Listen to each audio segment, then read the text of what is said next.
Good evening, ladies and gentlemen. We've got Mr. Herve Lacorne here with us, the advisor to His Excellency Pays Upon, the spokesman for the Cambodian government and co-founder of StemFlux and Canada Monkey. How are you doing this evening?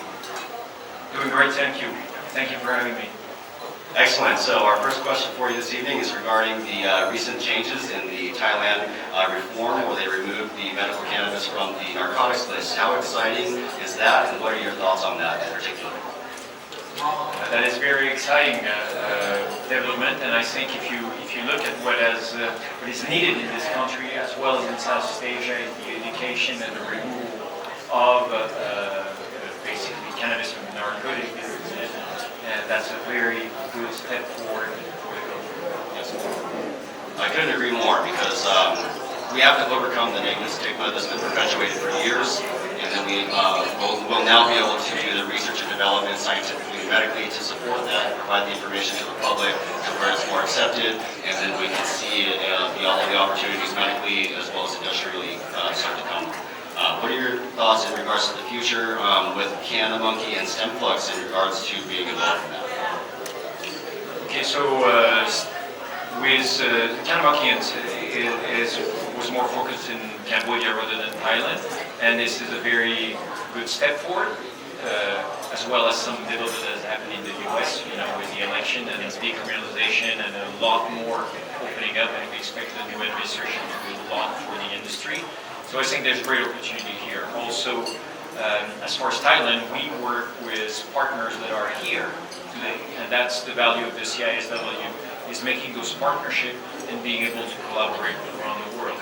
The exposure we get from the CISW is really opening up to the world. I mean, I got this morning a call from a friend of mine whose son is starting medical cannabis and recreational in Macedonia, so one of the first country in the Eastern European bloc.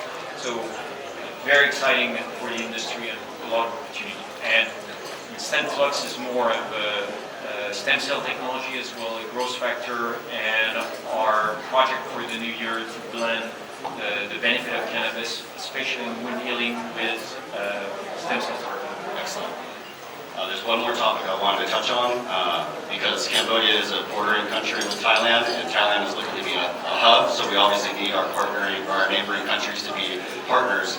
What kind of incentives does Cambodia, or do Cambodia and Thailand have to work together and to continue with this reform and moving forward together?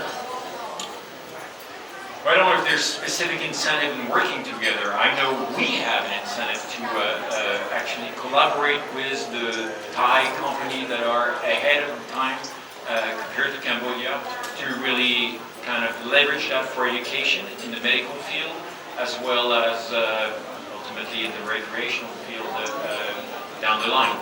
But there's a lot of relearning of traditional medicine that has used cannabis 500 years ago, and that's a lot of steps forward that are being made in Thailand, and of course being listened and watched by all the other Asian countries. So from that perspective, I think there's great benefit to decriminalizing the industry as well as opportunity from a farming standpoint as well. Excellent. I like what you said. Basically allowing us to open old books from traditional medicine, from Chinese and Thai old books for medical marijuana, medical cannabis, and also using the conventional medicine and